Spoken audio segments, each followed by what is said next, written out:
الرحيم. السلام عليكم ورحمة الله وبركاته.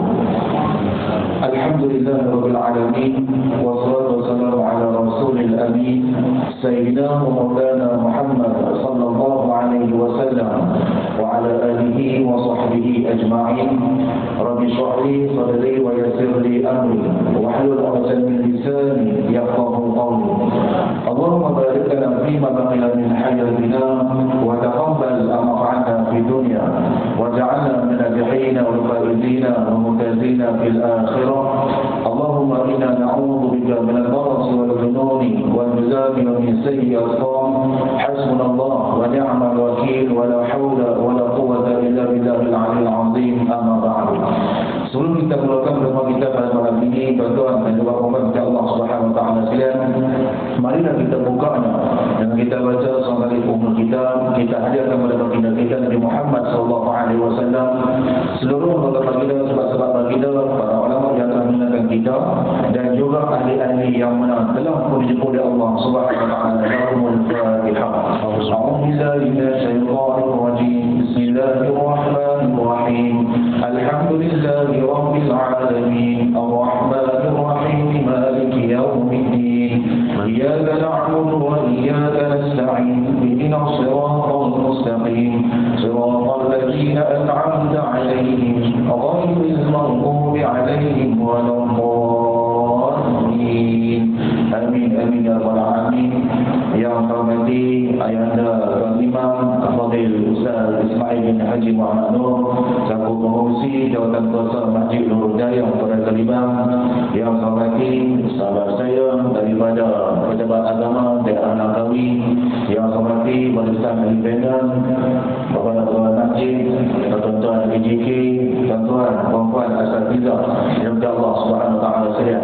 Alhamdulillah, syukur kepada Allah Subhanahu Wa Taala dan izin Allah Subhanahu Wa Taala, Allah benarkan kita bertemu pada malam ini dalam suasana untuk kita nak mencari ilmu, dan inilah yang dikatakan sebagai taman-taman surga kata Nabi Muhammad sallallahu alaihi wasallam, yang mana masa yang perlu ini bila mana kita bertaman surga Allah Subhanahu Wa Taala, maka tidak akan rugi. Oleh sebab itulah saya mengajak tuan-tuan dan juga puan-puan sekalian, marilah sama-sama kita pasangkan i'tikaf kita kepada Allah Subhanahu Wa Taala dalam rumah Allah ini. Mudah-mudahan setiap masa yang perlu itu bukan masa yang berlalu begitu sahaja, bahkan ia yang merupakan saham kita dengan Allah Subhanahu Wa Taala. Tuan-tuan dan juga puan-puan dari Allah Subhanahu Wa Taala sekalian, pada malam ini insya-Allah kita nak membicarakan satu tajuk yang berkenaan tentang ibadat korban, yang mana diletakkan tajuk ini adalah ibadat korban. Ibadat ini adalah yang dikatakan sebagai pengajaran. Apakah yang kita ambil yang dikatakan dengan ibadat korban yang saya katakan diulang kepada kita. Bila masuk bulan Zulhijjah, maka korban yang kita akan tengok di sana ada korban, di sini ada korban, majlis sana ada korban, majlis sini juga ada korban. Jadi apakah maksudnya dengan pengajaran kita ambil? Adakah ada sekadar menyembelih binatang juga sebagainya? Dan kita nak tengok juga pada malam ini, tuan-tuan dan juga puan-puan Allah Subhanahu Wa Taala sekalian, kita nak kaitkan di antara pengajaran korban itu dalam kehidupan kita sebagai seorang yang kata mengaku beriman dengan Allah Subhanahu Wa Taala. Kita mengaku beriman pada Allah, dan bagaimana dikatakan ibadat korban ini mengajar kita agar menjadi seorang muslim yang sejati dalam kehidupan kita ini sebagai hamba Allah Subhanahu Wa Taala. Oleh demikianlah, tuan-tuan dan juga puan-puan Allah Subhanahu Wa Taala sekalian, pada malam ini alhamdulillah dengan izin Allah Subhanahu Wa Taala kita dapat bertemukan dua orang ahli benar yang begitu hebat pada malam ini. Dan saya rasa tak kenal kalau nak perkenalkan. Mungkin ada orang yang kenal benar ni tuan-tuan, dan mungkin yang tidak kenal. Maka jadikanlah sebenarnya kita untuk pada malam ini. Jadi saya serahkan di sebelah kanan saya ini tuan-tuan, tak perlu kenal dah, orang kenal dah tuan-tuan. Masuk dalam kau ini muka yang kenal dah tuan-tuan. Dan tapi cara dia pakai macam tu sama juga macam dulu lah tuan-tuan. Jadi di sebelah kanan saya ini adalah satu fadilah dan Syekh Muhammad Safar bin Salim yang sekarang ini bertugas sebagai pimpinan Pegawai Agama di Arah Bali. Nak sebut Langkawi juga tuan-tuan. Kata ramai ke mana? Kita tahu kan, asal kita juga dalam Banten Pegawai Agama daerah Langkawi. Sudah dia pergi ke Bali itu, maka dia kat Langkawi maka inilah orangnya. Malam ini Allah bertemukan tuan-tuan. Dan pada kata satu kelebihan yang Allah gunakan kepada kita, walaupun sibuk urusan di Bali dan juga sebagainya, maka Syekh dapat hadir bersama kita pada malam ini. Di sebelah saya ini tuan-tuan dan juga bapak Allah Subhanahu Wa Taala sekalian, orang nasihat bila kata pejabat apa dah ni perusahaan masjid buat bina, dia tempel dalam Facebook dan juga WhatsApp. Ada orang tanya dekat saya, dan dia kata masjid Kelibang ni dia jemput Datuk Malaysia Faham tak? Maka baru saya jawab, dia bukan Datuk Malaysia Faham, yang ni adalah Syekh Muhammad Ikhmat, dia kata dekat dia. Maka tuan-tuan juga bapak kita Allah Subhanahu Wa Taala sekalian melawak dan bersyaitan. Maka di slide saya ini adalah sebuah fadilah Syekh Muhammad Ikhmat bin Azmi yang sekarang ini bertugas sebagai pegawai agama daerah Pokok sana, yang juga merupakan kuliah tetap di Kedah FM yang mengajar dalam Nasihatul Tasnim pada waktu petang dan juga sebagainya. Berkaitan dengan rumah tangga, ini seorang insan yang terbaik kepada Allah Subhanahu Wa Taala. Jadinya tuan-tuan bapak kepada Allah Subhanahu Wa Taala sekalian, tugas saya pada malam ini cukup mudah. Nak tanya soalan yang mana uraikan tuan-tuan. Maka soalan yang pertama nak tanya kepada Syekh Muhammad Usama berkenaan dengan tajuk kita pada malam ini. Kira-kira sebagai ibadah korban, bagaimanakah untuk menjamin kita sebagai seorang muslim yang sejati. Maka dalam mukadimah pada kita ini, Syekh Usama nak minta Syekh untuk kita sebagai sedikit mukadimah perkenalan, sebagai salam untuk kita nak memahami apa sebenarnya ibrah dan juga apakah kaitan dengan kehidupan kita sebagai seorang muslim yang sejati dalam kehidupan kita ini. Jadi silakan satu keluarga Syekh. Assalamualaikum warahmatullahi wabarakatuh. Waalaikumsalam warahmatullahi wabarakatuh. A'udzu billahi minasyaitonir rajim. Bismillahirrahmanirrahim. Alhamdulillahi rabbil alamin wassalatu wassalamu ala asyrafil anbiya'i wal mursalin wa ala alihi wa sahbihi ajma'in. Allahumma salli ala sayyidina Muhammad al-Fatihi lima ughliqa wal khatimi lima sabaq.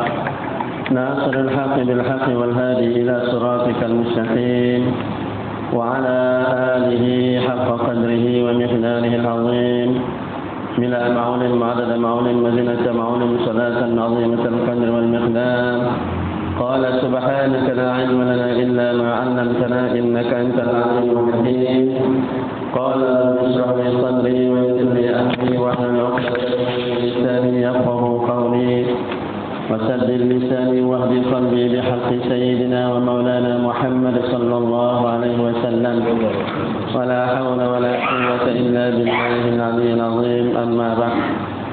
Alhamdulillah, segala puji dan syukur dipanjatkan kepada Allah Subhanahu Wa Taala yang telah menggunakan kepada kita berbagai-bagai nikmat agar kita syukuri. Mudah-mudahan kita tergolong di kalangan orang-orang yang bersyukur. Dan seterusnya terima kasih kepada Kanda Tuan Imam dan juga seluruh para pegawai dan juga jasa kuasa. Tidak lupakan kepada moderator kita, adinda saya iaitu Syekh Fawaz, dan juga ahli panel kita yang kedua iaitu adinda saya juga Syekh Ikmal Hafiz. Dan seterusnya kepada semua tuan-tuan, puan-puan, hadirin hadirat muslimin muslimat, ibu-ibu, ayah-ayah, abang-abang, kakak-kakak, saudari Allah Taala SWT sekalian.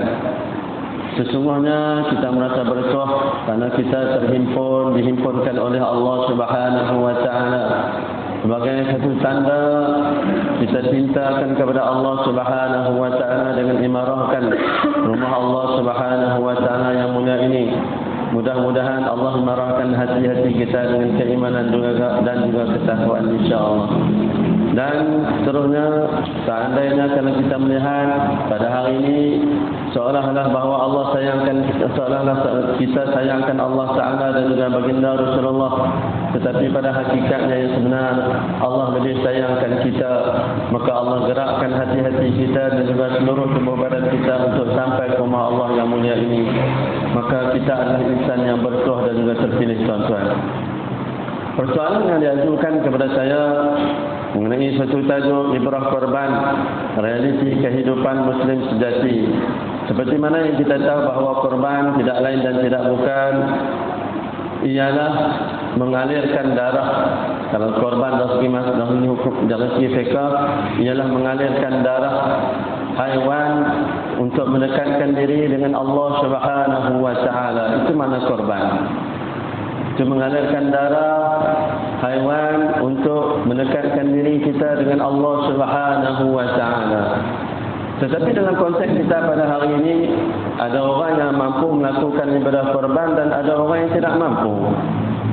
Bagi yang mampu, maka pengorbanan yang ditunjukkan kepada Allah Ta'ala ialah dengan mencari duit ataupun mengorbankan haiwan ternakan yang dia miliki.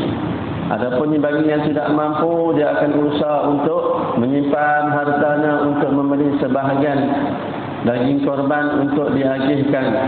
Itu dalam realiti hukum fiqh. Tetapi sebenarnya korban yang sebenar ialah sejauh mana kita mampu mengorbankan diri kita untuk menjadi seorang hamba Allah yang taat. Iaitu korban dalam realiti Muslim yang sejati. Sejauh mana kita mampu mengorbankan diri kita. Alhamdulillah hari ini Allah pilih kita keluar daripada rumah sendiri untuk sampai ke rumah Allah Subhanahu wa taala. Berapa halangan yang perlu kita tempuhi. Dari segi ahli keluarga kita, dari segi jalan raya, dari segi pengorbanan kita dengan duit ringgit. Sebab apa? Nak main ni bukan semuanya jalan kaki. Bahkan ada yang terpaksa korbankan duit ringgitnya untuk isi minyak untuk sampai ke rumah Allah Ta'ala.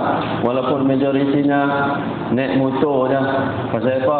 Tak balik pun naik kereta, tempat parking pun tak cukup. Masjid kita ni maklum sajalah duduk tepi jalan. Ada juga kelebihan, keistimewaan dan ada juga kekurangannya. Allahu Akbar. Kekurangan apa? Sebab kita kurang parking. Tapi mudahnya orang boleh masuk dan adalah duit semangat berbanding dengan masjid-masjid yang duduk di kampung-kampung, duduk di pedalaman. Kutipan Jumaat hanya RM200 atau RM300 saja seminggu. Jika nak bandingkan dengan kita ni, tengok tu, tabung saja kan, lebih kurang RM2,000 lebih. Satu minggu, sebulan boleh cecah RM8,000 sehingga RM9,000. Bahkan kalau bulan puasa boleh cecah sehingga RM10,000. Allahu Akbar.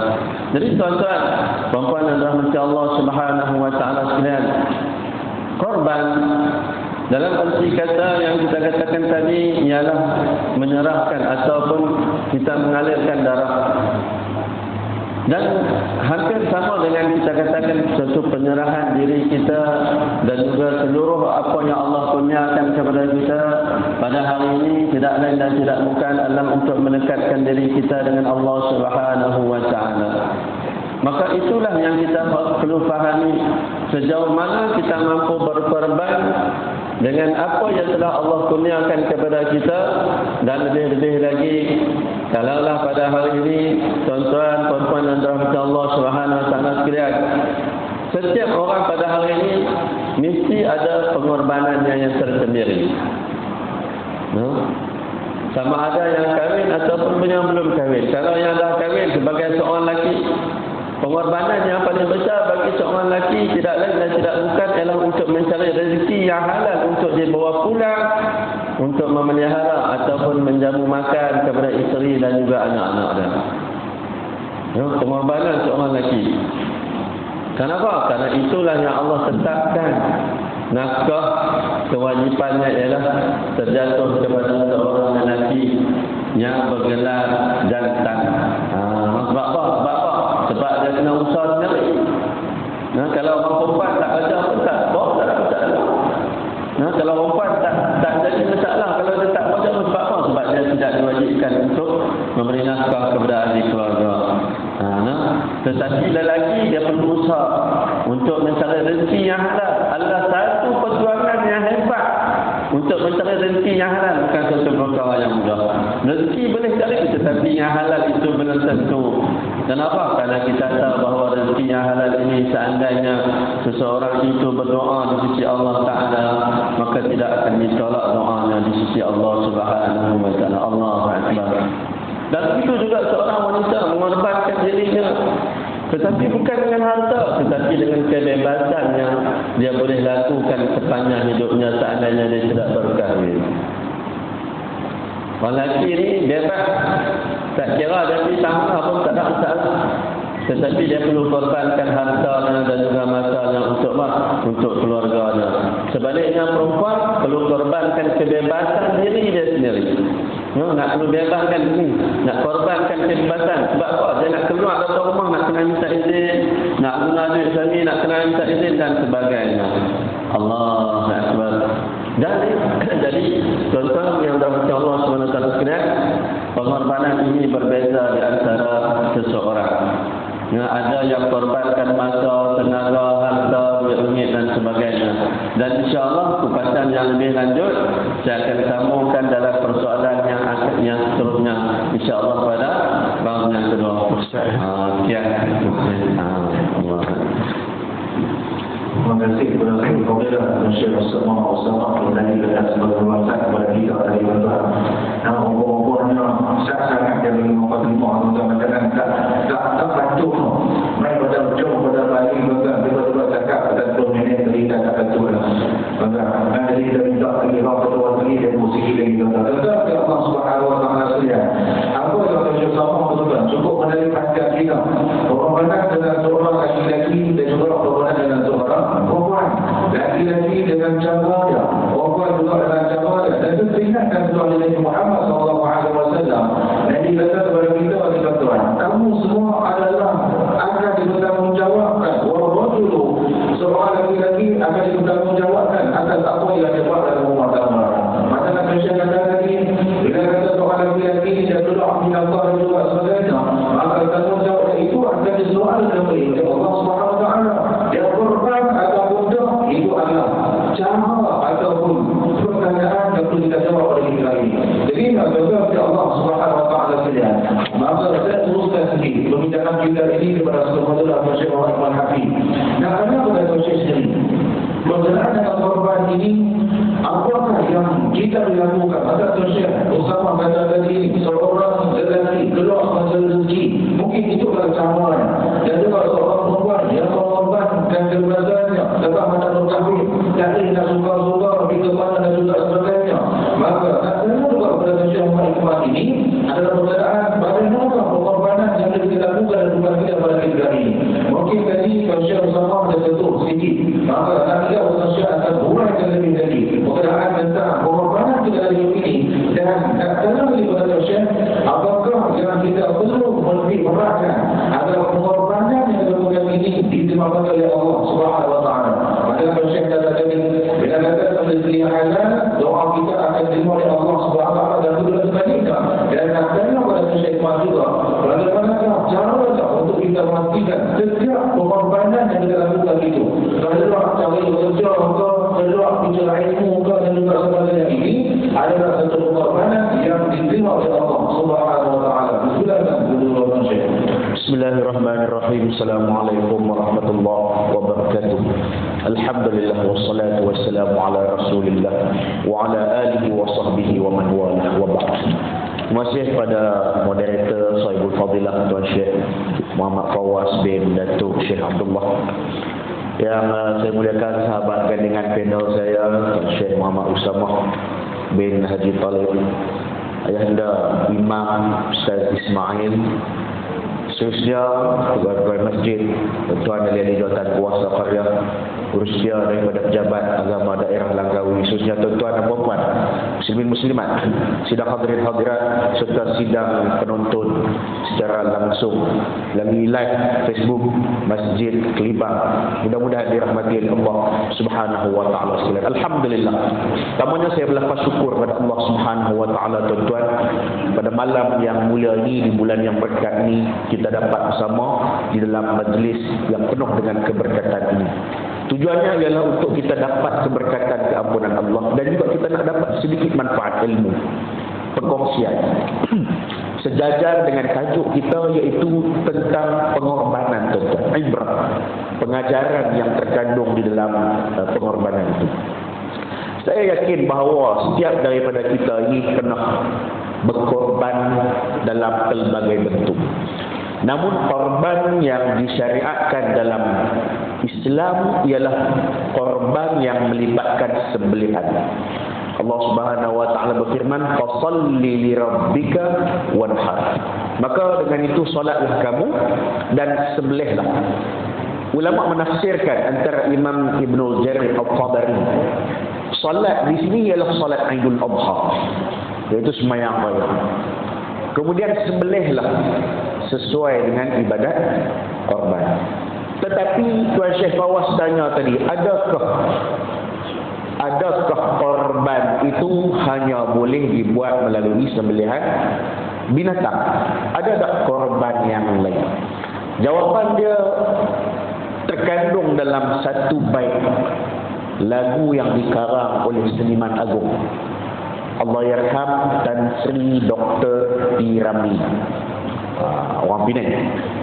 Kemudian dalam bait lagunya tu dia kata, berkorban apa saja, harta ataupun nyawa, itulah kasih mesra sehati dan sejiwa. Saya baca dalam rangkap biasa lah, kalau menyanyi lagi sedap kan? Payah kan? Tuan-tuan, berkorban apa sahaja. Maknanya pengorbanan itu selain daripada sembelihan yang ditetapkan dalam agama, kita juga ada pengorbanan dalam bentuk-bentuk yang lain. Pertama, bentuk pengorbanan apa sahaja, iaitu harta, wang ringgit kita, tuan-tuan. Kita sanggup mengorbankan wang ringgit kita untuk nafkah, infak. Kerana infak ni, kita memberi sesuatu pemberian kepada orang berhajat, namanya infak. Nanti ada orang tanya, apa beza dengan sedekah? Sedekah pun infak juga, cuma sedekah kita beri sesuatu dengan harapan kita dapat pahala dan dia habis tang tu. Macam kita bagi duit raya. Kita bagi duit raya tu, tentu satu sedekah. Budak-budak tak minta duit, kita yang bagi kat dia. Dan kita harap pemberian itu diberi pahala oleh Allah. Dan dia one time cost pahala. Hal tu dia dapat. Infak, kita memberi kepada seorang yang berhajat nafkah. Jadi kira infak tu. Sebab itu dalam Al-Baqarah ayat 5, wa mimma razaqnahum yunfiqun. Dan orang yang bertakwa itu ialah salah satu ciri dia, mereka memberi infak daripada apa yang kami rezeki. Ulama menafsirkan yurzaqun itu, wa mimma razaqnahum yunfiqun, itu ialah nafkah. Satu. Yang kedua, zakat. Dua-dua ni jenis orang berhajat, tuan-tuan. Zakat ada 8 asnaf yang berhajat kepada zakat itu. Jadi kita korbankan harta untuk nafkah. Kita korbankan harta untuk pembinaan tertentu. Orang buat wakaf lah ni, tuan-tuan. Satu lagi bentuk sedekah namanya wakaf. Cuma wakaf ni dia bersifat mengalir. Yang ni pengorbanan yang bagus ni, kita korban harta dunia untuk manfaat akhirat. Ada benda yang kita korban, dia lupuh tang tu saja, tuan-tuan. Habis. Wakaf, ini satu bentuk pengorbanan, bukan kecil-kecil. Orang wakaf apa, tuan-tuan? Orang wakaf tanah. Sahabat-sahabat wakaf kebun. Antaranya kebun Abi Talhah, iaitu mewakafkan kebun dia yang bernama Al-Bayra'ah. Kebun cantik, kebun strategik, ada kolam, ada matayang, semua cantik lah kan. Kemudian Sayyidina Osman juga mewakafkan telaga Bi'r Rumman, terkenal. Dan bukan kaleng-kaleng, sahabat-sahabat ni mereka berlafaz wakaf di depan Rasulullah. Kita hari ni kalau orang awam, mereka nak wakaf, mereka main debat agama, mereka lafaz depan Tok Kadi lah, timbalan Kadi lah. Tapi sahabat-sahabat ni lafaz depan Rasulullah. Kata Abu Talhah, dia kata, inna rabbana la yas'alna an amwalina fa ushhiduka ya Rasulullah inni ja'altu ardi lillah. Dia kata, sesungguhnya Tuhan kami perhati dan melihat apa yang telah kita diberikan daripada harta kami. Maka aku bersaksikan kepada engkau, wahai Rasulullah, bahawa aku jadikan tanah aku ini, kebun dia tu, untuk Allah Subhanahu wa ta'ala. Dia lafaz wakaf tu. Dia mengorbankan harta yang paling dia sayang. Kerana apa? Kerana satu sebab dia. Turun perintah Allah dalam Al-Quran, juzuk yang keempat, lan tanalul birra hatta tunfiqu mimma tuhibbun. Kamu sekali-kali tak akan dapat mengecapi makna kebajikan sehinggalah kamu memberikan sesuatu yang paling kamu suka. Dia dengar ayat ni turun, dia tak boleh duduk, dia pergi cari Nabi. Cari Nabi, wahai Rasulullah, ni aku ada satu kebun. Aku bersaksi dengan kau, aku jadikan kebun ini untuk Allah sehingga menjadi manfaat pada orang lain. Tuan-tuan, Abu Talhah dah wafat 1000 tahun lebih. Tanah dia masih ada. Tanah Nabi, tanah dia ada. Milik siapa? Masih hak wakaf. Sebab tu namanya wakaf. Wakaf ni dia juga dikenali dengan al-man'u, benda yang tertahan ataupun berhenti daripada menjadi milik seseorang. Maka sehingga hari ini mengalirlah wakaf pahala itu kepada Abu Talhah, tuan-tuan. Dan inilah pengorbanan yang dia buat. Sayyidina Osman korban duit beli telaga untuk orang Islam yang dicekik oleh Yahudi. Yahudi jual harga mahal tu kan, tu orang duk pergi jual harga Yahudi. Kan? Kalau Langkawi ni tak ada kena hak jual harga Yahudi. Tak ada. No.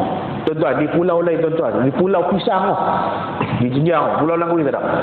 Jadi tuan-tuan, puan-puan sekalian, ini pengorbanan harta. Ada orang wakaf tanah, wakaf masjid, kapek pun ada. Dan yang paling lorat saya dah tengok ni dari daerah saya lah, pokok senang. Tuan-tuan, kereta jenazah. Kereta jenazah pun kadang-kadang kok senang ni masjid lama-lama. Kadang-kadang kereta dia pun tuan-tuan lah. Sampai kita pun tengok, boleh jalan kan. Saya biasa tanya satu tu imam. Tu imam, main jenazah ni, usang ni boleh jalan ni lah. Okey dia kata, setakat lah jenazah tak beli lagi. Siapa yang ada kemampuan korban harta dia itu untuk kebaikan orang lain. Ini juga satu pengorbanan. Yang kedua, harta ataupun nyawa, kata Pirabi. Nyawa juga adalah pengorbanan. Cuma bukanlah bergadai nyawa tu, letak nyawa kita untuk digadaikan. Tuan-tuan, kita menggadaikan nyawa. Prajurit-prajurit di perbatasan korban nyawa untuk mempertahan kedaulatan negara. Tuan-tuan tengok di kampung Tanduo, Lahad Datu, berapa ramai yang terkorban mempertahankan kedaulatan negeri Sabah pada ketika itu, Malaysia. Kemudian ramai juga yang berkorban di perbatasan, frontliners, itu korban nyawa. Suami, isteri yang disebutkan oleh Tuan Syekh Usama juga berkorban nyawa, membanting tulang tuan-tuan untuk keringat demi kelangsungan kehidupan. Ini bentuk-bentuk korban yang boleh kita lakukan. Sebab sembelihan yang kita korban hari ini adalah syariat Rasulullah sallallahu alaihi wasallam. Dulu lagi korban ini ibadah yang paling antara ibadah yang tua. Sejak zaman Nabi Adam alaihi salam lagi ada korban. Turun pada zaman Nabi Nuh sampai zaman Nabi Musa, sampailah korban zaman Nabi Muhammad. Cuma syariat tu beza. Dalam pengorbanan zaman Nabi Adam alaihissalam, Al-Maidah ayat 26 merekodkan cerita ni.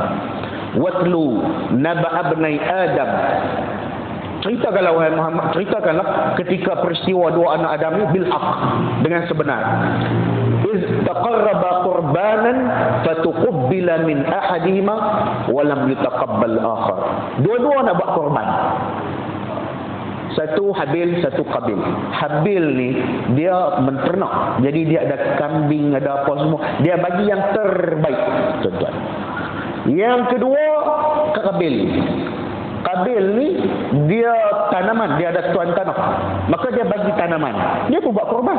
Cuma dia bagi tanaman-tanaman yang low class. Maka Allah Ta'ala sebut dalam Al-Maidah, fatuqubbila min ahadihima. Aku terima salah seorang sahaja, iaitu Habil. Walam yutaqabbal minal akhar. Dan aku tak terima yang satu lagi. Bila Tuhan tak terima, tuan-tuan, macam mana tahu terima tak terima? Dalam tafsir menyebutkan, ketika mereka mempersembahkan korban ini, turun api dari langit. Api dari langit turun makan korban itu, baca menandakan penerimaan Allah. Ini Dr. Wahbah Az-Zuhaili dalam Al-Wasit. Dan bila dia tengok tak terima tu, dia dengki sama dia punya saudara Habil tadi. Apa dia kata? Qala la aqtulannak. Hang jaga Habil, hang cermat sikit. No, aku nanti bunuh hang, dia kata. Tuan-tuan, Habil jawab apa? Ini nak menjawab apakah yang boleh menyebabkan korban kita diterima. Habil kata, qala innama yataqabbalullahu minal muttaqin. Sesungguhnya Allah hanya terima amalan korban orang-orang yang bertakwa. Kita bertakwa tak, tuan-tuan? Kita mengaku kita bertakwa. Tapi takwa yang sebenarnya ialah kita memelihara hubungan yang baik dengan Allah. Orang yang memelihara hubungan yang baik dengan Allah, cuba menjauhkan diri daripada maksiat, pi tang-tang manapun berasa Allah Ta'ala awasi, inilah orang yang bertakwa, orang muttaqin. Inilah sifat yang menyebabkan amal soleh dia, termasuk korban ni, diterima oleh Allah Subhanahu wa Ta'ala. Itu korban Nabi Adam.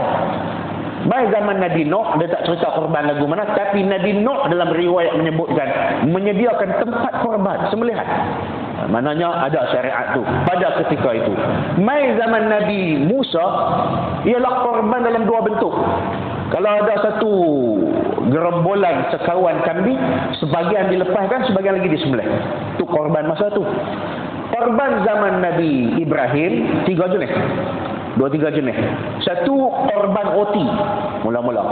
Kemudian korban kambing dan biri-biri. Yang ketiga, pengorbanan hak terbesar bila turun perintah. Nah, dia kata, "Fanzur madza tara." Aku mimpi. Ru'ya sadiqah, mimpi benar. Mimpi kita tak boleh pakai, tuan Syekh semua. Lah ni mimpi kita jadi apa? Perjalanan mimpi yang terakhir. Tu ada satu ajaran tu tuan-tuan. Dia mimpi kemat, tarikh sekian-sekian, dia mimpi lagu-lagu ni. Yang tu karut punya. Tapi mimpi Nabi Ibrahim ni dipanggil ar-ru'ya sadiqah. Mimpi yang benar. Nah, sesungguhnya Allah Taala habaq dalam mimpi itu, anni azbahuka. Aku kena sembelih hang, Ismail.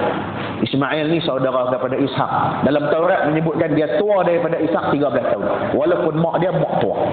Nah, walaupun mak dia mak tua, tapi dari segi kelahiran ni menurut riwayat Israel lah 13 tahun lebih tua daripada Nabi Isa AS. Dia kata, aku kena sembelih hang. Apa jawab Ismail? Penuh takwa. Langsung tak ketikan. Dia kata, wahai ayah, nah, ya abatif al ma tu'mar. Lakukanlah, laksanakanlah sebagaimana yang dititah perintahkan oleh Allah. Satajiduni insyaallah minal sabirin. Sesungguhnya engkau mendapati aku orang yang sabar. Ini pengorbanan yang terbesar era Nabi Ibrahim alaihi salam, tuan-tuan. Kemudian diteruskan sampai orang bukan Islam pun buat korban.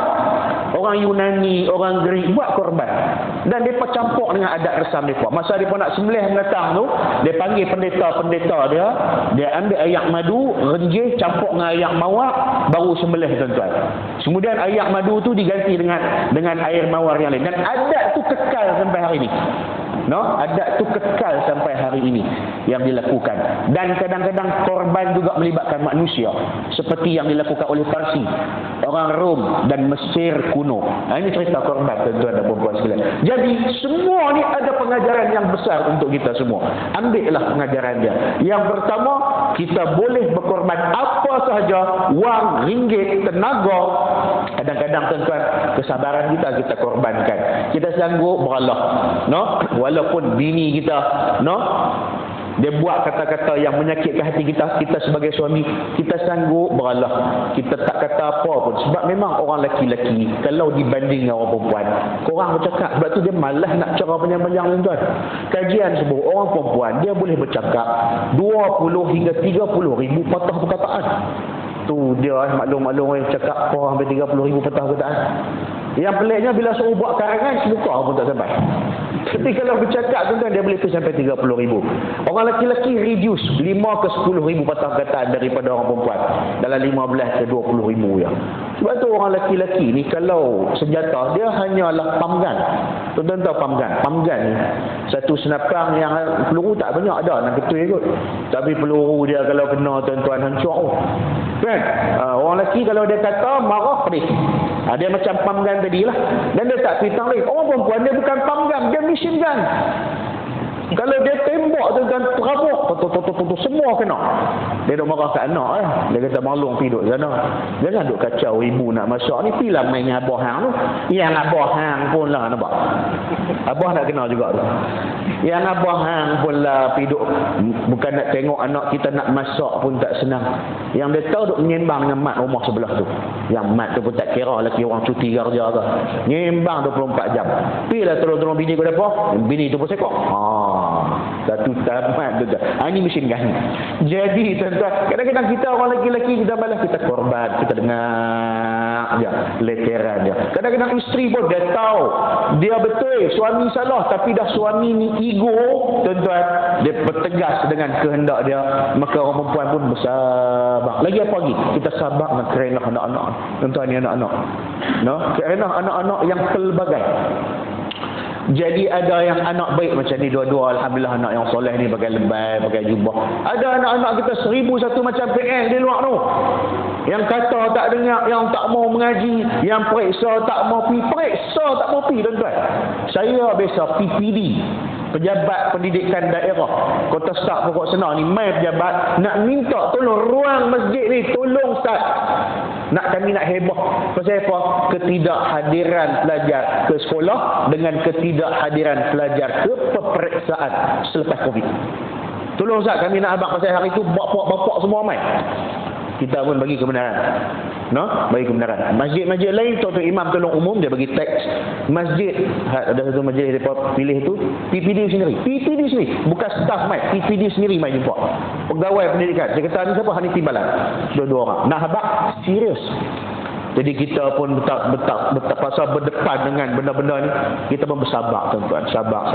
Kesabaran itu juga adalah satu pengorbanan yang boleh kita terjemahkan dalam kehidupan harian kita tuan-tuan. Cukup tu dulu. Lagi Syekh Usamah jelas pula, dia pendek kita panjang. Wallahualam. Terima kasih kepada Syekh Iqbal dan tuan-tuan kita tuan-tuan. Masuk kita cukup tuan-tuan. Nampak tu juga saya tak mahu nak cakap banyak tuan-tuan ni. Ada soalan, ada pun yang tahu lainkan. Tuan-tuan ke Allah Subhanahu wa taala sekalian, satu hal yang cukup cantik bagi saya besar. Bila mana Syekh dia beritahu kepada kita macam-macam pengorbanan, bukan sekadar kita Allah Muhammad saja, bahkan zaman Nabi Adam pun ada berturutan sampai ke Nabi Nabi berbagai sampai kita pada hari ini tuan-tuan. Bukan sekadar itu saja. Syekh kata baca Ibrahim, doa tiba penyayang korban tuan-tuan. Maka itulah ayat yang diambil tuan-tuan. Bukan sekadar kita mengorbankan tindakan saja, maka ada benda lain yang perlu kita korbankan. Dan dia agak menarik dengan yang Syekh kata tadi, kata wakaf tuan-tuan. Satu benda yang kita tidak peduli pada hari ini. Kadang-kadang dulu tuan-tuan, orang dulu, bukan kadang-kadang orang dulu, tidak. Mungkin kemudahan dan itu tak sampai kepada mereka. Kadang-kadang orang tua-tua dulu tuan-tuan, dia nak buat kalau yang baik, dia hanya wakaf memiliki mundur tuan-tuan. Tapi berkasi itu berlalu pergi, jatuh kepada anak-anak dan juga sebagainya. Anak-anak yang menafikan hak wakaf, yang hak halal hebat. Jadi tak benar itu. Seorang yang kata, aku nak dapatkan pahala, lepas mana aku mati, pahala aku akan kepada aku. Mereka anak, tiba-tiba anak menafikan apa yang dilakukan oleh mak dan juga ayahnya. Jadi tuan-tuan, kalau orang kata Allah Subhanahu wa taala, maka nak lanjutkan lagi dengan kita pada malam ini. Nak datang kepada semua fadilah dan Syekh Muhammad Usama tadi. Jadi Syekh, setiap pengorbanan yang disebutkan tadi ini, ada macam-macam pengorbanan dan Syekh Imam juga ada sebut tentang sedekahnya, tentang apa dari infaknya, tentang nafkahnya, tentang wakaf dan juga sebagainya. Nak tanya kepada Syekh, setiap benda-benda tadi ini semestinya merupakan selalu dalam pengorbanan. Dan nak lakukan perkara ini, dia mesti ada ujian. Jadi tuan-tuan, kalau orang kata Allah Subhanahu wa taala saya, nak tanya kepada Syekh, ujian yang datang bagi kita ini dalam melakukan pengorbanan itu dan bagaimana cara untuk kita menghadapinya agar kita menjadi korban dari Allah ini dan juga menjadi kita sebagai seorang Muslim yang jadi dalam kehidupan kita ini. Silakan tuan-tuan Syekh.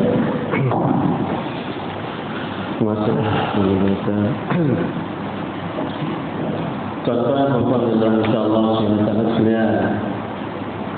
Kalau kita dengar daripada kajian kita sama tadi cerita bagaimana kisah yang berlaku dalam lipatan sejarah manusia, yang berlaku dalam lipatan sejarah manusia tentang korban yang dilakukan oleh dua orang anak Adam. Walaupun ada riwayat yang mengatakan bahawa Nabi Allah Adam dan Sayyidah Hawa mempunyai 40 orang anak dengan 20 pasangan yang kembar. Tetapi yang dikisahkan hanya sekadar dua sahaja, di antara Qabil dan juga Habil. Peristiwa yang kita tengok, saya nak ulas sikit tambah sikit. Kalau kita tengok yang tersirat daripada peristiwa di antara Qabil dan juga Habil, ataupun peristiwa korban yang pertama berlakunya penumpahan darah di atas muka bumi ini, menunjukkan kepada kita betapa besarnya ujian kepada manusia ini. Adalah yang pertama, kisah yang berlaku di antara Qabil dan juga Habil ialah ujian tentang wanita.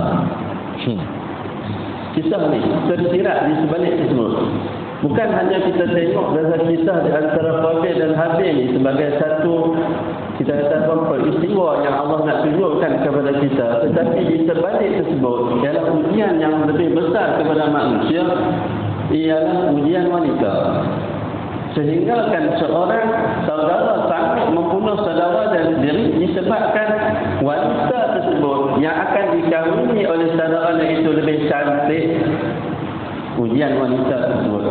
Maka Allah ceritakan, seandainya haiwan-haiwan ataupun binatang yang lebih cantik ialah jantan, tetapi manusia ujian yang sebenarnya ialah wanita.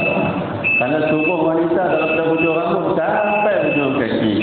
Kalau tanya kepada lelaki yang suka bawa, aku tengok seronok lah aku tengok rambut dia. Dia suka semua sebab rambut. Pasal rambut dia panjang, dia buat canggih macam-macam jenis. Sebagai contoh, ada orang yang suka dari segi rupa parah, ada yang suka kata Allah hidung dia mancung macam kita ada letak. Kan? Ada yang Allah rupa hidung dia mancung sebagai contoh kan. Mata biru. Masing-masing kan? Minat masing-masing kan? Sebagai contoh sebab Allah yang tampakkan. Ada orang nampak dia macam tu. Ada nampak lagi tubuh badan dia. Sebagai contoh, ya Allah besarnya bawah dada dia. Dan sebagai contoh, kalau pegang sebelah tangan tak muat. Sebagai contoh, ada yang besar tengok kampung dia, jalan macam mana ni, jalan tongek-tongek macam ni. Sebagai contoh kan, ujian masing-masing ni ujian wanita tu sebenarnya hebat sehingga kan saudara sangat penuh saudara dia sendiri sebab apa? Sebab nak dapatkan pasangan yang dia inginkan. Qabil dan juga Habil. Ini kisah dia Qabil juga. Dan yang kedua, dalam peristiwa korban Nabi Allah Adam juga, anak Nabi Allah Adam juga, kisah yang kita ambil yang tersirat ialah bagaimana manusia ini diuji dengan harta. Tadi dengan wanita, yang kedua dengan harta. Tengok, Allah katakan kepada Nabi Allah Adam. Nabi Allah Adam kata, aku terima wahyu, kamu masing-masing kena korbankan harta kamu.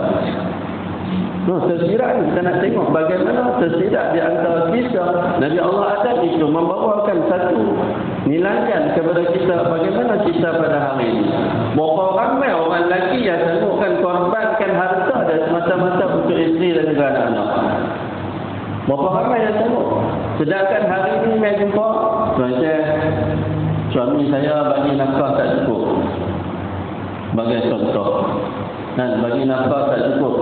Cuaca cuba bayangkan dia bagi sebulan 100. Agak-agak saya nak beli apa 100. Beli lagi setiap hari pun tak lepas. Kalau anak 3 orang bagi contoh. Yang tu gagah bagi 100, yang tak bagi langsung pun tak bersepak. Dah reda dah. Guna duit dah.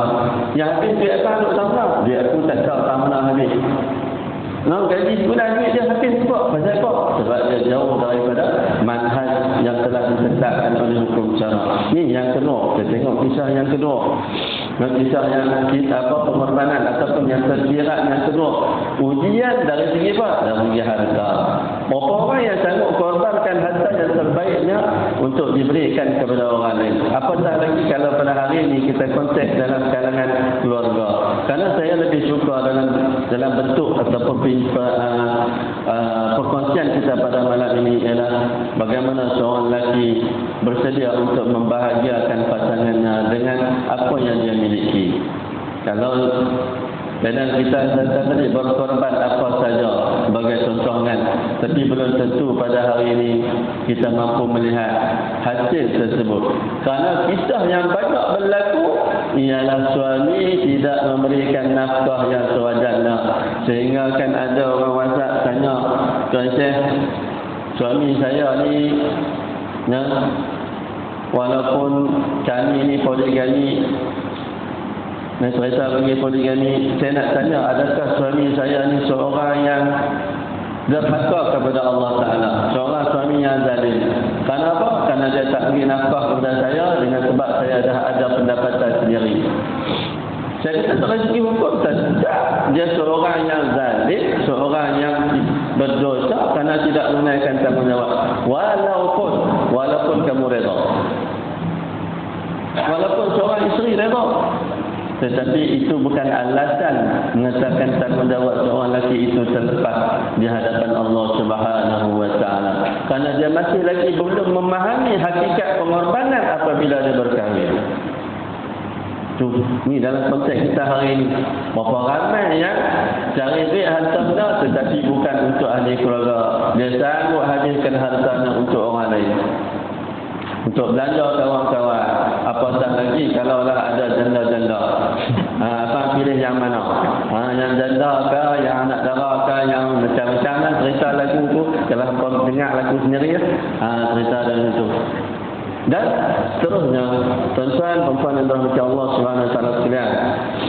Ujian yang berlaku juga pada kita ialah ujian takhta ataupun jawatan ataupun kita kata yang lebih mudah puasa. Nah, dengan untuk merebut kuasa itu manusia sanggup melakukan apa sahaja. Sanggup mengkhianati dan juga sanggup menzalimi saudara-saudara yang lain. Ni ujian yang datang kepada manusia ni tak sama. Ujian yang datang kepada kita ni manusia ni tak sama. Sebab itulah kita perlu berdoa kepada Allah Ta'ala agar kita selamat daripada ujian-ujian tersebut. Sedangkan Allah Subhanahu Wa Ta'ala menekankan, A'udzubillahi minasyaitonir rajim. وَلَنَبْلُوَنَّكُمْ بِشَيْءٍ مِنَ الْخَوْفِ وَالْجُوعِ وَنَقْصٍ مِنَ الْأَمْوَالِ وَالْأَنفُسِ وَالثَّمَرَاتِ وَبَشِّرِ الصَّابِرِينَ. Allah katakan kami ujikan manusia ini di antaranya dengan apa? Iaitu dengan rasa takut, dengan ju'i dan juga rasa lapar. Lapar, rasa takut, tengok orang tu takut. Sebagai contoh, anak bos takut dengan bos. Pasal apa? Takut sekali lagi bos tak ikut program, sekali lagi bos potong markah. Ni lalunya hak yang main kerja ikut bos lah. Kan? Takut. Pasal apa? Sekali lagi tak ikut bos ni, arahan bos kena potong markah, jen. Dan sebagai contoh jen lah Allah. Biasa-biasa dapat 90 main bos baru ni tak ikut program, abang saya tak ikut aku potong markah. Tu dia sebagai contoh takut dengan bos. Tu bukan kata benda lain ni, baru program tak kira benda lain ni. Tu contoh yang saya katakan. Takut dengan lapar. Berapa ramai hari ini kalau tengok lepas Covid tersebut, kalau kita tengok balik suasana, Allah Akbar, yang mengesalkan hati kita. Sanggup jual segala barang-barang dalam rumah ni. Pasal apa? Tak ada lagi dah sumber lain. Apatah lagi di sebelah kampung-kampung tu, Allah Akbar. Dengan harga barang yang mencanak naik, dengan pendapatan yang tak menentu, harap sumbangan daripada orang saja. Kalau orang tak bantu, kita tengok hari ini lembaga zakat setiap hari keluar untuk pergi cari asnaf. Bahkan mereka minta kepada kita, kalau tahu ada orang susah, maklumkan kepada kami. Walaupun ada sebahagian itu penipu. Tak tipu macam mana? Kita pergi, abang saya ni susah dengan umum apa bagi tahu dan sebagainya ni. Kita pun pergi tengok rumah, Allah Akbar, rasanya ya Allah memang patut kena bantu. Tengok dah pasal apa? Plaster pun tak rumah. Tak plaster pun rumah. Kan? Tak plaster rumah.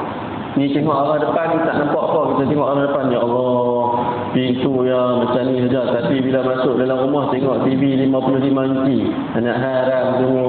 Rumah aku pun tak ada TV 55 inci. Mengenai kan? Kita nak beli 40 inci pun dipikir 10 kali. Dia boleh beli TV 55 inci. Lepas tu pula bukan sebiji TV. Dia tuang tamu satu, di dapur satu, 2 biji. Dia kata apa? Yang ni anak-anak yang beli, bukan saya yang beli. Pula dah anak-anak hang ada duit beli-beli. Dia kata bayar ansuran, anak-anak guna yang kredit, bayar ansuran. Lepas tu tengok ni lah. Parabola ada 2. Duduk belakang. Tengok depan tak nampak. Ruang belakang tu dia parabola ada 2. Tu pun dia kata apa? Dia kata saya ni layak terima. Allah Akbar, kuasa kita nak nampak macam ni orang ni. Ada orang sanggup nak tipu sebab apa? Nak ambil hak orang lain. Allah Akbar. Ada orang yang duit simpanan dia punya banyak sampai 100,000. Orang yang ada duit simpanan yang boleh bayar zakat, yang wajib bayar zakat, haram terima zakat. Walaupun dia simpan duit dalam tabung haji. Dia potong-potong dalam tabung haji tu ada duit dalam tabung haji. Dia lebih dari 25,000, maka hukumnya haram terima zakat. Tak, dia tak rasa malu. Dia kata tak ada apa. Atau tak ada duit, tak ada, tapi dia ada simpan duit, tengok-tengok dia harap menjemput ustaz nak pergi rumah baca Yasin pasal saya nak pergi buat haji. Anak haram semua hang kecoh lagi. Pasal apa? Ni pergi buat haji. Dia banyak zakat, sanggup tipu orang nak ambil ke hak orang lain. Allahu Akbar. Bukan senang ujian dengan duit ringgit ataupun harta. Allahu Akbar. Tuan-tuan perempuan insya-Allah SWT sekalian.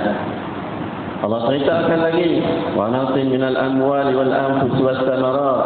Harta benda hari ini, buah-buahan terlalu panas sangat hari ini. Pukul 9 pagi pun rasa bahan dah kulit ni. Pukul 4 pun rasa bahan panas ni. Allahu Akbar. Sehingga kan buah-buahan pun kurang pada saat ni. Buah-buahan pun rasa kurang. Pasal apa? Terlecat habis, terkejut habis. Buah-buah ni. Allahu Akbar. Allah tunjukkan kepada kita semua ujian datang masing-masing. Yang cara berniaga, cara berniaga. Yang raja, cara raja, masing-masing semua ada ujian dia sendiri. Allah Akbar. Jadi bagaimana kita cabaran tersebut? Tidak lain dan tidak bukan itu adalah sunnatullah. Masing-masing itu kita kena faham. Itu sunnatullah bahawa dunia ini adalah tempat ujian. Ad-dunya darul ibtila, tempat ujian. Wal akhiratu darul jaza. Akhirat adalah tempat sebagai balasan. Tetapi dalam semua ujian tersebut tidak lain dan tidak bukan tuan-tuan perempuan rahmat Allah SWT sekalian, ialah untuk melihat berapa orang yang mampu bersabar dengan ujian tersebut. Itulah yang sebenarnya. Berapa orang yang mampu bersabar dengan ujian yang Allah datangkan. Lebih-lebih lagi dalam rumah tangga. Di antara lelaki dengan perempuan, ya Allah, maklum sajalah. Lelaki dengan perempuan bila duduk dalam rumah tangga ni, ada saja benda tak kena. Ada saja benda tak kena. Tetapi lelakilah antara orang yang terbaik di sisi Allah Ta'ala. Sebab apa? Dia sanggup sabar. Dia sangat sabar sungguh dengan kerana isteri dia. Kalaulah Allah kurniakan kepada perempuan ini kuasa talak cerai, anak-anak mampu dah. Tobatlah setiap hari aku cerai hang. Abang Zina kan? Lambat sangat balik. Kalau ada ceramah makan-makan sekali lepas ceramah dia dah makan. Amun yang kita masak di rumah ni sama nak makan, dia pergi makan orang lain pula. Yang di rumah tu ada, bukan tak apa dah hampak dah. Sakit hati punya pasal apa? Dah lah tu makan pula, makan sikit dan sebagainya. Ni aku berbuat dengan lelaki ni pasal ni nak marah ni. Cerai lelaki. Allah Akbar. Terus semua. Kalau dah Allah kurniakan kepada orang perempuan kuasa cerai, semua pekat tengah kena cerai. Jenda. Sungguh semua sobat kena cerai kata. Silap-silap kena cari 5 kali. Tengok jangan main. Mangkit pagi lewat, aku cerai kan. Pasal apa mangkit lewat? Bagi contoh. Allah Akbar semua. Tapi Allah kurniakan kuasa ni kepada lelaki-lelaki kena sabar. Lagi sabar. Kata apa pun dia sabar, terima dia hakikat walaupun dia salah. Memang dia salah. Dia salah tapi dia buat salah tu juga. Orang lelaki dia salah tapi dia buat juga dia salah tu. Pasal apa? Sebab dia nak uji kesabaran bini dia. Itu masalah. Itu yang bini duduk marah dia.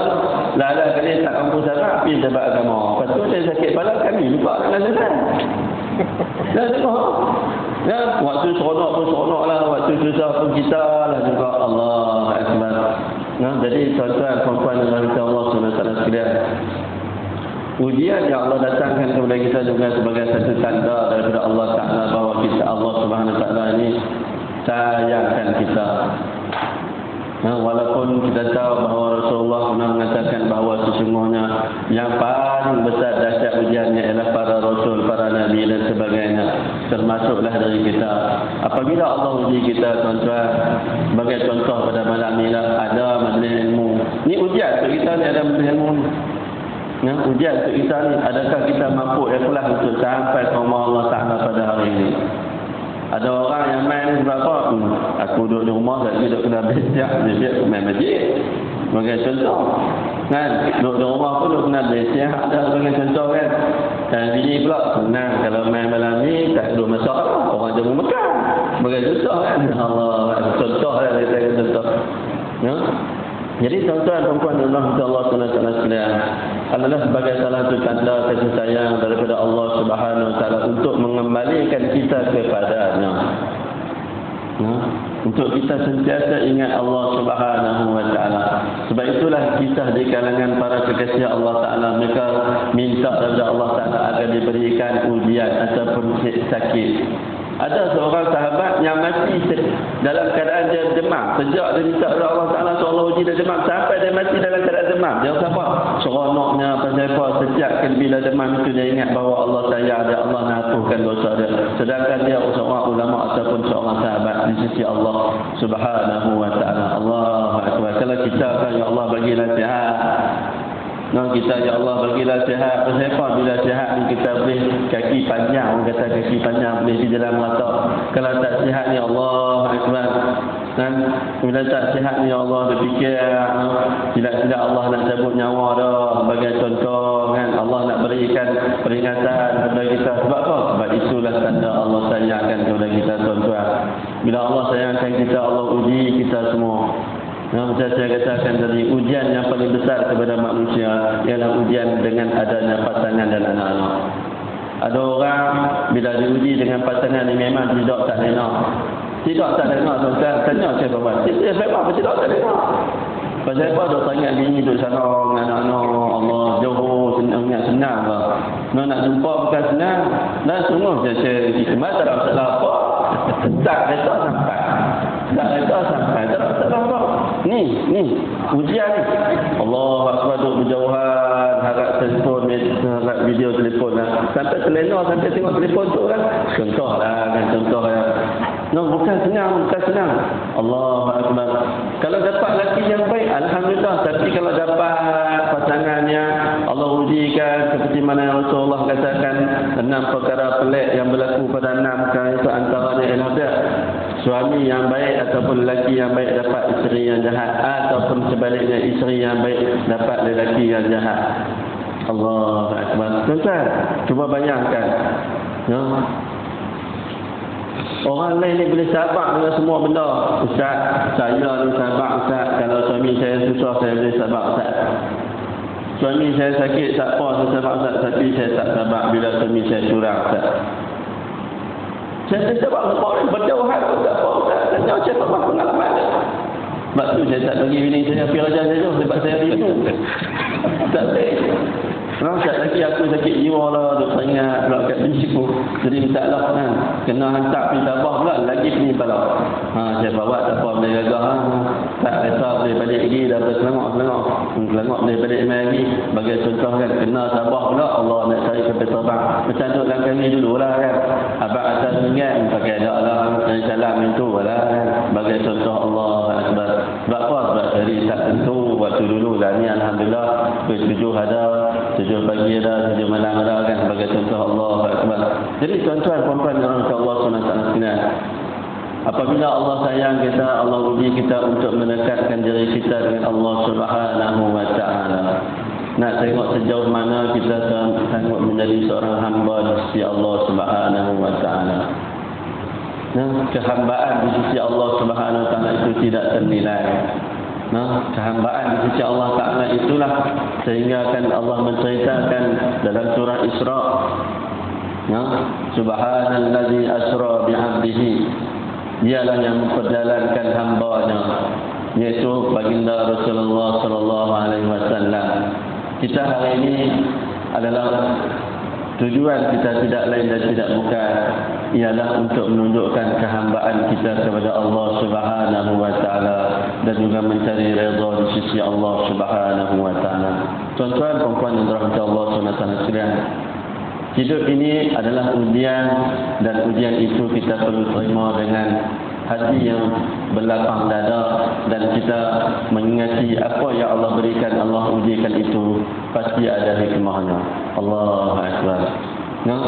Bagi orang yang menilai hikmah di sebalik ujian tersebut, menilai hikmah di sebalik ujian, maka dia adalah orang yang hebat. Al-hikmatu dhalatul mu'min. Hikmah itu adalah, kita panggil apa? rahsia bagi orang yang beriman. Allahu Akbar. Jadi tuan-tuan perempuan Allah SWT sekalian, tu dia ada terus cakap jadi panjang lah pula. Lama lah pula ni. Tadi saya nampak kat mereka pukul 10 habis dah. Dan ni baru 9 suku. Jadi tuan-tuan perempuan Allah SWT sekalian, jadi saya mohon maaf seandainya tersalah bicara, terkata bahasa, semua itu adalah dada kelemahan dan juga kekurangan diri ini. Maka itulah kebahagiaan perkongsian kita pada malam ini. Dan juga saya mengharapkan pada hari ini tuan-tuan perempuan dan saudara-saudara sekalian, kita berusaha untuk mengikut sunnah Rasulullah, iaitu menunaikan ibadah korban.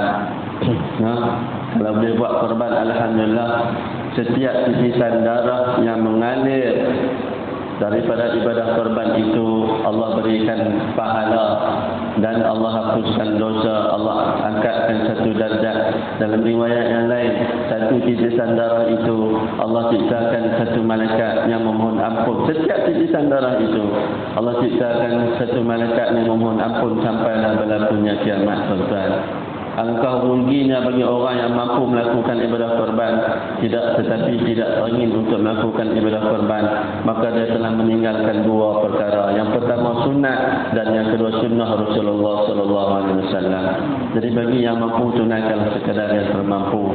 Mudah-mudahan Allah memberikan kebaikan dan juga Allah memberikan manfaat ataupun lebih-lebih lagi ganjaran yang sewajarnya kepada diri kita, insya-Allah. Sampai di sini saja. Sekian, wabillahi taufiq wal hidayah. Wassalamualaikum warahmatullahi wabarakatuh. Terima kasih kepada Fadilah dan Syekh Muhammad Osman tadi di atas pesan bagi kita tuan. Ada yang lebih tentang apa yang kita Syekh tadi ini adalah Cina, adalah salah. Kemudian ikhlas, kemudiannya adalah sayang kepada Allah Subhanahu Wa Taala. Apabila adanya ujian ini merupakan tanda kepada Allah Subhanahu Wa Taala dan kita lebih dekat dengan Allah Subhanahu Wa Taala. Antara lagi adalah hikmah bagi seorang yang mampu fikir di atas sebalik apa yang berlaku ini. Tuan-tuan Allah Subhanahu Wa Taala sekalian, di samping dia cakap-cakap dari tuan-tuan ini yang tiba saya tuan-tuan. Sampai hati yang tiba saya tuan-tuan. Dan ini alhamdulillah alhamdulillah kita masuk dalam perangkat tuan-tuan dari seorang yang perempuan tuan-tuan dan kita pada seluruh kawan dan syaitan akan merumuskan apa yang kita bincangkan pada malam ini. Dan mungkin ada sedikit 2-3 perkara yang perlu saya tekankan untuk kita ulama sebagai perkara kita untuk mengorbankan apa-apa yang patut kita korbankan sebagai seorang muslim yang sejati dengan Allah Subhanahu Wa Taala. Silakan semoga bersyukur. Alhamdulillah wassalatu wassalamu ala Rasulillah wa ba'd. Terima kasih Tuan Syekh Fawaz. Muslimin muslimat yang dirahmati oleh Allah Subhanahu Wa Taala sekalian. Rumusan kesimpulan dalam forum kita ini yaitu berkaitan dengan ibrah korban kita, dan pengorbanan dan kehidupan itu tidak dapat dipisahkan. Sama ada kita merasakan pengorbanan itu harta atau tenaga, perasaan atau apa sahaja. Di samping itu, pengorbanan yang disyariatkan dalam Islam melalui amalan penyembelihan ini ialah amalan yang mendekatkan diri kita dengan Allah. Kalimah korban itu sendiri berarti qurba, maknanya mendekatkan kita dengan Allah Subhanahu Wa Taala. Allah tidak pernah berkehendakkan daging yang kita sembelih.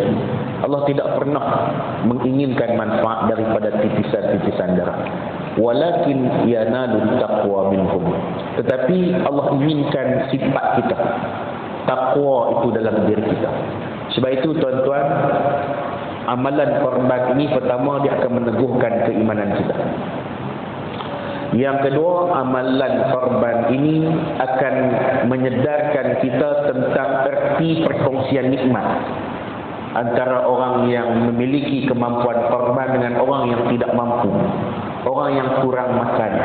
Di Malaysia mungkin kita ni tak ada istilah tak pernah makan daging.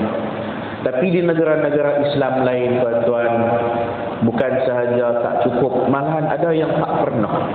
Tuan-tuan tengoklah di negara-negara yang umat Islam yang minoriti seperti Kemboja, di Myanmar ataupun di benua-benua Afrika. Mereka susah. Hatta di India, walaupun negara India itu dipimpin, ditadbir oleh Hindu, tapi umat Islamnya ramai tuan-tuan. Kerana penduduk India ni 1 bilion, 1000 juta orang. Kalau umat Islam Indonesia 127 juta tu, kita rasa banyak umat Islam yang paling ramai di dunia. Tetapi di India dengan nisbah 1 bilion itu, walaupun ada 1-2-3% pun dah menggambarkan ramai. Di sana tidak boleh sembelihan-sembelihan seperti ini. Dasar ini dasar kerajaan yang menjadi pegangan agama mereka. Kecuali di satu negeri, tak silap saya, namanya Calcutta. Calcutta ini pemimpinnya masih Hindu, tetapi ia ada toleransi kerana mazhab dia mazhab Mahatma Gandhi yang inginkan keharmonian antara pengikut. Kalau orang Hindu melampau, dia tangkap orang Hindu. Kalau orang Islam yang melampau, dia tangkap orang Islam. Jadi tak ada isu bab korban ini. Maka tuan-tuan, dengan melaksanakan ibadat korban, kita dapat menyantuni orang yang miskin, yang tidak berkemampuan. Sebab itu korban ni pahalanya besar. Hukum korban menyembelih ini ialah sunat muakkad bagi yang berkemampuan. Sebab itu kita inginkan nikmat perkongsian dalam korban tadi. Selain daripada itu, amalan korban ini juga menggugurkan dosa-dosa kita, khususnya dosa-dosa kecil, tuan-tuan.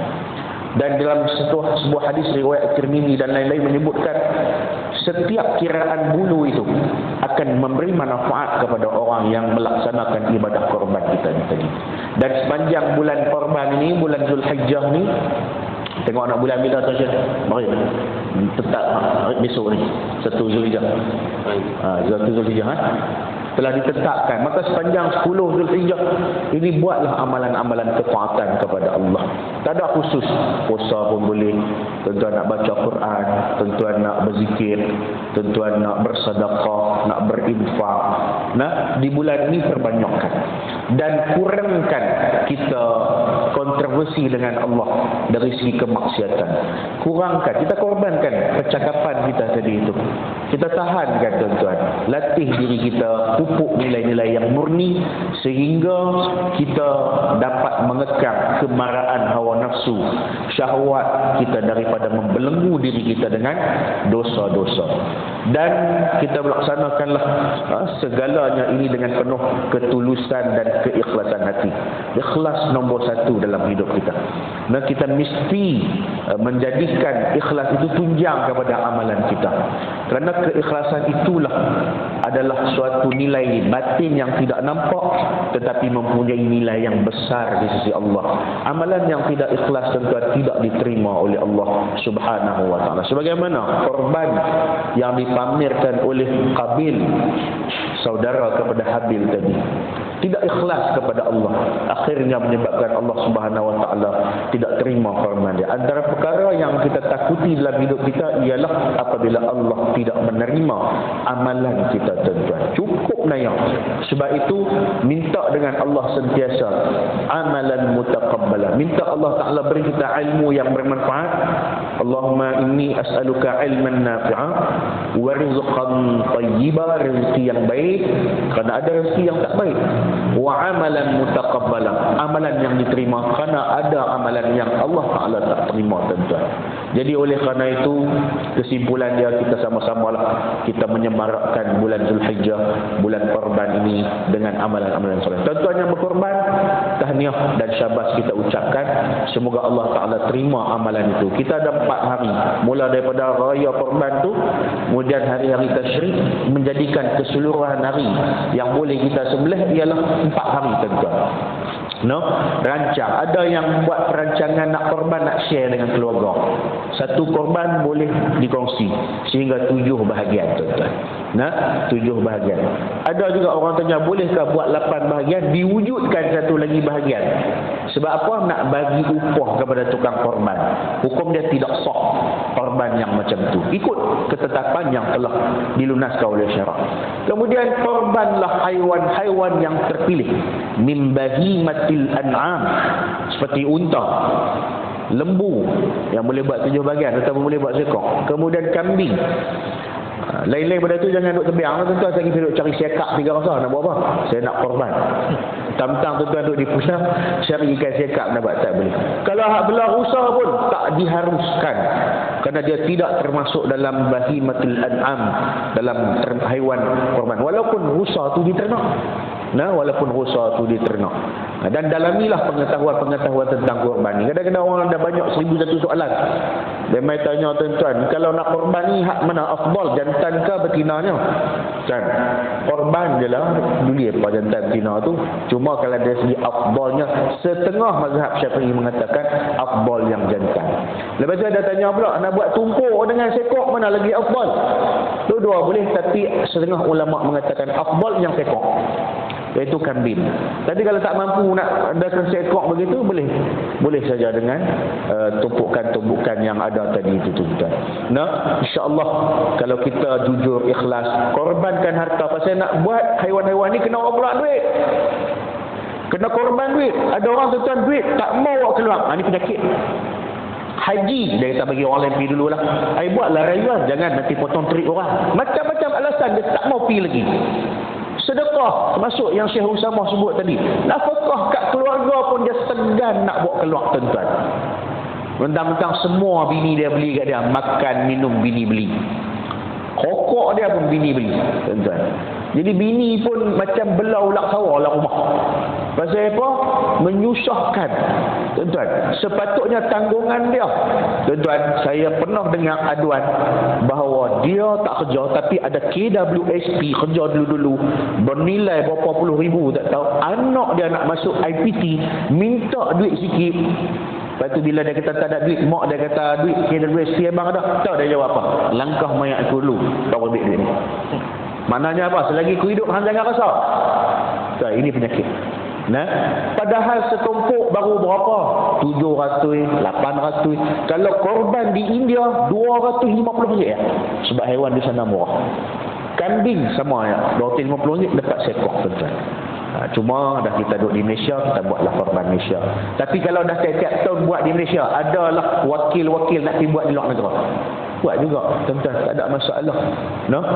Jadi maknanya benda-benda ini semua kena orang keluar duit. Jangan berkira.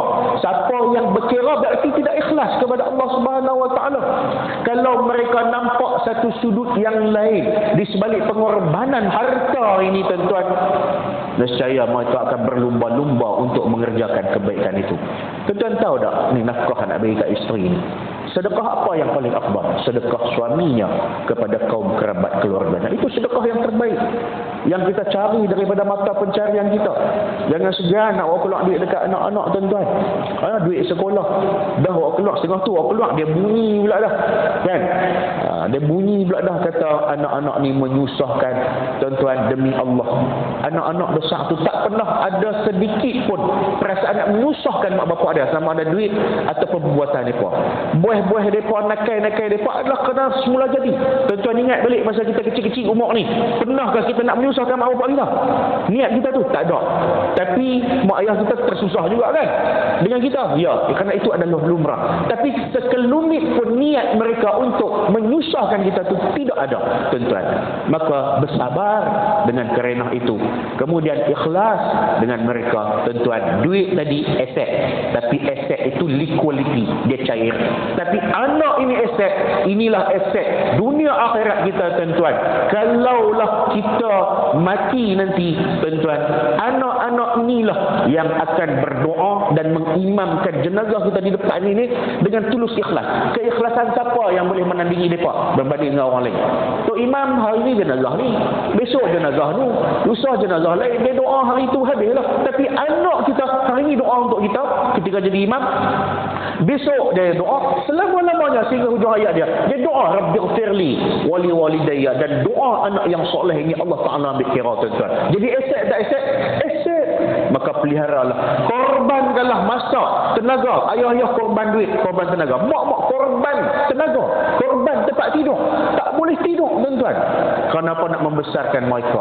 Mengorbankan air susu badan dia, membesarkan anak-anak dia. Korbankan masa dia daripada kegembiraan yang lain untuk membesarkan anak-anak dia. Ini semua pengorbanan yang tiada taranya, tiada bandingannya. Muslimin muslimat yang dirahmati dan dikasihi oleh Allah Subhanahu wa taala sekalian. Oleh itu jangan segan-segan kita nak berkorban.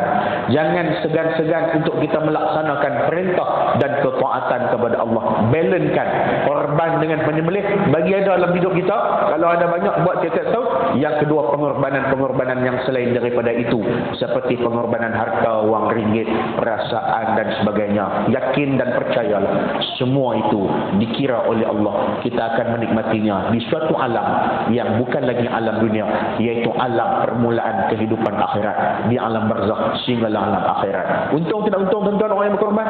Jawapannya untung. Wallahu a'lam. Terima kasih kepada Syekh Tuan untuk kekuasaan tuan dan juga nanti acara yang baik dan juga nanti tuan akhirnya perbincangan kita pada ketika ini. Tak sambung tak boleh habis begitu ya tuan. Jadi tuan tak Allah SWT saja. Pada dalam panjang lebar kita bermula dekat dengan sejak lebih dan kita akan berbicara tetap dengan korban ibu. Berkata ketika kita mudah-mudahan akan mendatangkan manfaat kepada kita dan insya-Allah kita akan cuba untuk beramalkan dalam kehidupan kita di dalam serasa ilmu tanpa amal ini umpamanya adalah kita datang macam dengan tidak manfaat untuk kita. Ilmu ada, maka kita amalkan ilmu ini.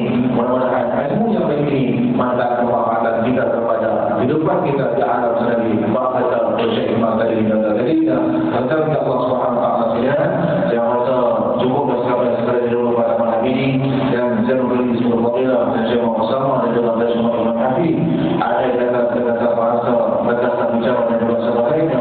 Ampun mohon maaf dan juga segala yang baik pada Allah Subhanahu wa taala.